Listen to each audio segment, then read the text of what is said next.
And just like you said, I think also a lot of people think that training is always going to your limit, and we experience that you don't have to go to your limit all the time, and it's even against your improvement to max out all the time. And I think people don't understand it, what I can understand. Because if you max out, you really feel that you have done something, that you are tired, and of course you think, okay, I'm tired now, it must have an effect on my body. So, but if you do this all the time, at some point the body is not capable of regenerating everything like it should be. And many people don't believe us when we say don't go all out in every training. Like if you can do like 10 pull-ups, don't do 10 pull-ups in the first set, but do only 7 or 6. Then rest, then do another 5. Even if you could do 8. But this is a way of training that gives you the ability to increase the frequency of the training. So that means you can train more often.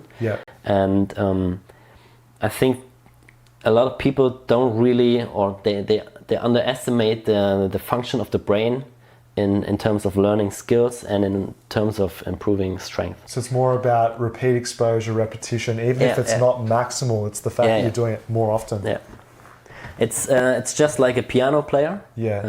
A world-leading piano player, from what I've heard, practices about 3 to 4 hours every day, just to hold its standard, or his standard. And you can see how many repetitions the brain needs to really perfect something. You can't rush strength. That's it. And I also think that a lot of people are not patient enough, just like you said it.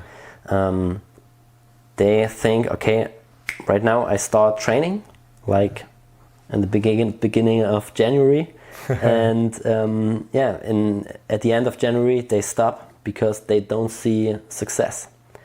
But it needs longer. It's not possible to have a very high success in 4 weeks. Maybe, of course, you can have success and you can see changes in this time, but the real success and the real improvement needs way more time.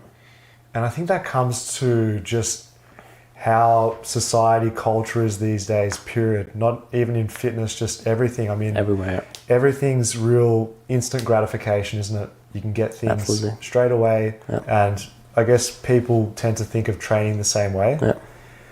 How do you deal with the fact, for some people, I'll talk about myself personally, and I'm sure other people can relate, we are aware of the physiological underpinnings behind exercise, that you need to train, rest, recover. You can only do so much.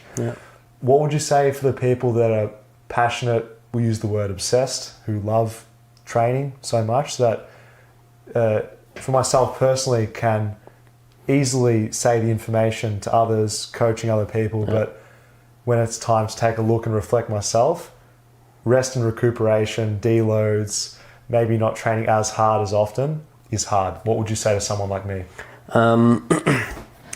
I know a lot of people like this. And it's really hard to get really through to them. You first have to show them that you know what you're talking about. So you have to make them believe you.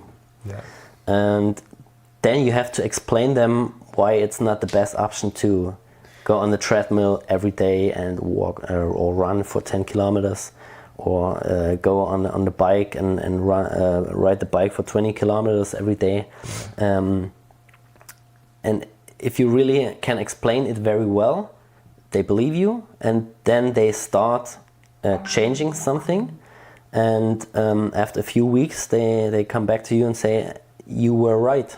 I just made a change and I improved.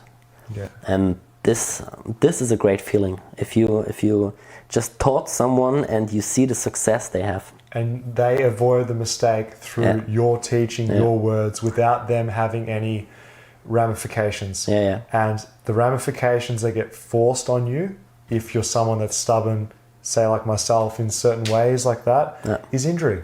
Yeah, absolutely. Or burnout, psychological burnout or something like that. So that's